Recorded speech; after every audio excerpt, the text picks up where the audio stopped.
Hello everyone, welcome Dipshika classes. Today I am telling about basic structure of the constitution. आज मैं आपको basic structure of the constitution के बारे में बताने जा रही हूँ विद केसेस। आइए इससे पहले हम जानते हैं आर्टिकल 368 और आर्टिकल 13 क्या कहता है। आर्टिकल 368 कहता है power of parliament to amend any provision of the constitution. Article 368 parliament को पावर देता है कि वह किसी भी प्रोविज़न में अमेंडमेंट कर सकती है इंक्लूडिंग फंडामेंटल राइट। और दूसरी तरफ आर्टिकल 13 क्या कहता है। Article 13 protect of fundamental right. Article 13 fundamental right का प्रोटेक्टर है।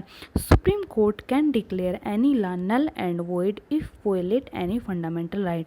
सुप्रीम कोर्ट किसी भी ऐसे लॉ को नल एंड वॉइड घोषित कर सकती है जो कि फंडामेंटल राइट्स को वोलेट करते हैं। एक तरफ तो आर्टिकल 368 कहता है कि वह किसी भी प्रोविज़न को अमेंड कर सकता है।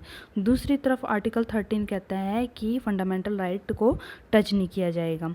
आर्टिकल 36 इसमें क्लैश हो जाता है कि आर्टिकल 368 सुप्रीम है या आर्टिकल 13 सुप्रीम है। कुछ केसेस में आर्टिकल 368 सुप्रीम है और कुछ केसेस में आर्टिकल 13 सुप्रीम है। एट लास्ट में ना तो आर्टिकल 368 को सुप्रीम बनाया गया और ना ही आर्टिकल 13 को, बिकॉज कॉन्स्टिट्यूशन इज सुप्रीम। ये शंकरी प्रसाद, सज्जन सिंह केस और 24th अमेंडमेंट और 42nd अमेंडमेंट, इन केसेस में कहा गया कि आर्टिकल 368 सुप्रीम है। आर्टिकल 13 को गोलकनाथ केस में कहा गया है कि ये सुप्रीम है। ये आई फर्स्ट कॉन्स्टिट्यूशनल अमेंडमेंट 1951 में आई।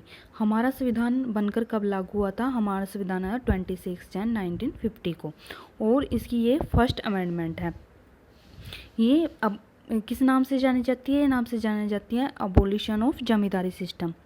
ये जमींदारी सिस्टम को अबोलिश करने की ज़रूरत क्यों पड़ी? बिकॉज उस time our country suffering from poverty, social economic backwardness.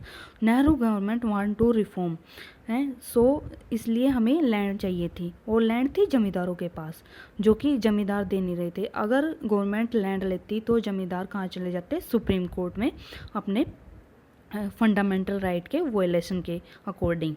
तो पार्लियामेंट ने क्या किया कि ये आर्टिकल 31A और article 31B and 9th schedule को ऐड कर दिया फर्स्ट अमेंडमेंट एक्ट के दौरान।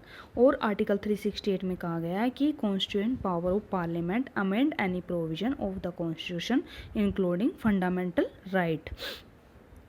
ये आर्टिकल 368 को सुप्रीम कहा गया।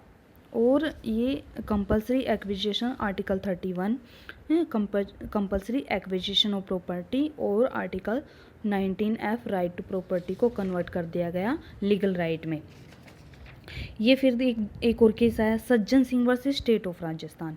इसमें भी यही कहा गया है कि article 368 amending power of parliament amend any part of constitution including fundamental right. इसमें भी आर्टिकल 368 को सुप्रीम बताया गया। फिर आया गोलकनाथ केस। गोलकनाथ केस आया 1967 में। 1967 में इसमें चैलेंज किया गया शंकरी प्रसाद और सज्जन सिंह केस को। ये फर्स्ट टाइम 11 बैच की मेजोरिटी बैठी थी, 6 and 5 मेजोरिटी ओवर रूल्ड, मतलब जो पिछला केस था उसको सेट असाइड कर दिया और कहा गया supreme court in Golaknath case applied doctrine of prospective ओवररूलिंग। Prospective ओवररूलिंग का क्या मीनिंग है कि जो प्रोस्पेक्टिव फ्यूचर में ही ये जो अभी डिसाइड होएगा ये फ्यूचर में लागू होगा। ओवररूलिंग जो पहले का केस है उसको सेट असाइड कर दिया जाएगा। The supreme court laid down that in future parliament have no power to take away और abridge any fundamental right instead part 3। मतलब इसमें क्या कहा गया है? इसमें कहा गया है कि पार्लियामेंट को पावर नहीं है कि वो फंडामेंटल राइट्स को छीन सके या उसको कम कर सके। ये आर्टिकल 13 को सुप्रीम बताया गया। इसके बाद आई 24th अमेंडमेंट। 24th अमेंडमेंट में क्या हुआ कि गोलकनाथ केस को नलीफाई अफेक्ट कर दिया गया, नलीफाई कर दिया गया। और इसमें आर्टिकल 13 में एक और क्लास ऐड की गई, क्लास 4, जो कि nothing in article shall apply to any amendment of constitution under article 368। मतलब इसमें क्या है कि आर्टिकल 13 को जब अमेंड किया जाता है पार्लियामेंट द्वारा तो आर्टिकल 13 को आर्टिकल 368 में इंक्लूड नहीं किया जाएगा। तो this amendment provide absolute unlimited amending power of parliament. इस जो यह अमेंडमेंट आई थी 24th अमेंडमेंट, इसने क्या किया, इसने पार्लियामेंट को अनलिमिटेड पावर दे दी। फिर basic structure of the constitution के बारे में कहा गया है। किस केस में कहा गया है, ये Kesavananda Bharati versus state of Kerala 1973। इसमें 24th कॉन्स्टिट्यूशनल अमेंडमेंट को चैलेंज किया गया और इसको फंडामेंटल राइट केस के नाम से भी जाना जाता है। इसमें पहली बार 13 जज की मेजोरिटी बैठी थी और इसमें क्या कहा गया, इसमें कहा गया कि Parliament could not amend the basic structure of framework of the Constitution and fundamental related to basic structure of the Constitution, therefore were not amendable। एक तरफ तो कह दिया कि पार्लियामेंट को पावर दी गई कि parliament had wide power amending the constitution under article 368 including fundamental right, but amending power is not unlimited, मतलब उसकी amending power unlimited नहीं है, and it did not include the power of destroy, abrogate basic structure of framework of the constitution, और fundamental right basic structure का part है। और इसमें कहा गया it is beyond the amending power of parliament under article 368। और एक तरफ तो इसमें कह दिया कि पार्लियामेंट को पावर है किसी भी प्रोविज़न को अमेंड कर सकती है, दूसरी तरफ कह दिया कि बेसिक स्ट्रक्चर को वो छू नहीं सकती, और फंडामेंटल राइट बेसिक स्ट्रक्चर का ही पार्ट है। फिर आई 42nd amendment. 42nd constitutional amendment में क्या कहा, इसमें 2 चेंजेस किए गए पार्लियामेंट द्वारा। फर्स्ट, इसमें इंसर्ट की गई class 4 and class 5 in article 368, और उसका इफेक्ट क्या हुआ कि that shall not be called in question in any court on any ground that there shall be no limitation whatever on the constituent power of parliament. मतलब parliament से कोई भी question नहीं किया जाएगा अगर वो कोई भी किसी भी ग्राउंड पे किसी भी कोर्ट में कोई भी क्वेश्चन नहीं किया जाएगा पार्लियामेंट की अमेंडिंग पावर पे। दूसरा उसने क्या किया, it amended article 31C to provide precedence to all the directive principle over the fundamental rights. दूसरी तरफ उसने आर्टिकल 31C को अमेंड कर दिया और कहा कि directive principle is importance more than fundamental right. फिर आया मिनरेवा मिल्स केस। इसमें क्या कहा गया है, इसमें 42nd अमेंडमेंट को चैलेंज किया गया। इसमें 42nd अमेंडमेंट चैलेंज करके क्या कहा गया, supreme court held that class 4 and class 5 disturb harmony of directive principle and fundamental rights की हार्मनी को डिस्टर्ब कर रही है। और इसमें हेल्ड किया गया है कि 42nd amendment act 1976 is unconstitutional as beyond the amending power of parliament. The court observed that this clause destroys the basic structure of the constitution। Constitution में कहा कि जो ये 42nd अमेंडमेंट है ये बेसिक स्ट्रक्चर को डिस्ट्रॉय कर रही है।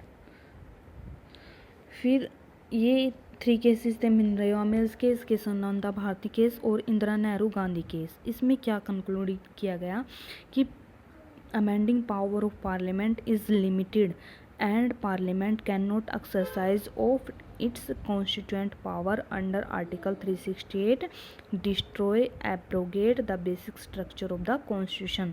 मतलब इसमें क्या कहा तीनों केसेस में कि पार्लियामेंट की पावर लिमिटेड है और वो बेसिक स्ट्रक्चर को डिस्ट्रॉय नहीं कर सकती। फिर आया case Waman Rao versus union of India 1981 में। इसमें सुप्रीम कोर्ट में क्या कहा गया कि doctrine of basic structure it would apply to constitutional amendment enacted after 24th April 1923 date of judgement in case under Kesavananda Bharati case. इसने क्या कहा कि बेसिक स्ट्रक्चर कब से लागू होगा, ये लागू होगा जब से केशवानंदा भारती का केस आया था, उस टाइम से बेसिक स्ट्रक्चर को लागू किया जाएगा। फिर एक केस हुआ उसमें IR Coelho versus state of Tamil Nadu. इसमें सुप्रीम कोर्ट ने क्या कहा, इसने कहा कि impose certain limitation on the constitutional power of parliament, any constitutional amendment which violation of fundamental rights which the court regard as basic structure of constitution can be struck down as per consequences। इसमें कहा गया कि parliament की unlimited power पर limitation impose कर दी गई, और अगर कोई ऐसी अमेंडमेंट है जो फंडामेंटल राइट्स को वायलेट करती है तो उसको, जो कि बेसिक स्ट्रक्चर के अंडर है, तो उसको कोर्ट स्ट्रक डाउन कर सकती है, जैसा कि जैसी भी परिस्थितियाँ होंगी। इसमें एक केस और था, नेशनल जुडिशियल अपॉइंटमेंट कमीशन। इसमें सेपरेशन पावर को भी बेसिक स्ट्रक्चर के रूप में माना गया। फिर आइए हम देखते हैं कि बेसिक स्ट्रक्चर को, कौन कौन से बेसिक स्ट्रक्चर को किस किस रूप में माना गया है। ये केशवानंदा भारती केस में किस किस को एडिट किया गया, supremacy of constitution, Republic and democratic form of government, secular character of the constitution, separation of power between legislature, the executive and judiciary, federal character of the constitution, sovereignty of India. Indira Nehru Gandhi case में, ये election case के नाम से जाना जाता है। इसमें judicial review, free and fair election, rule of law, right to equality.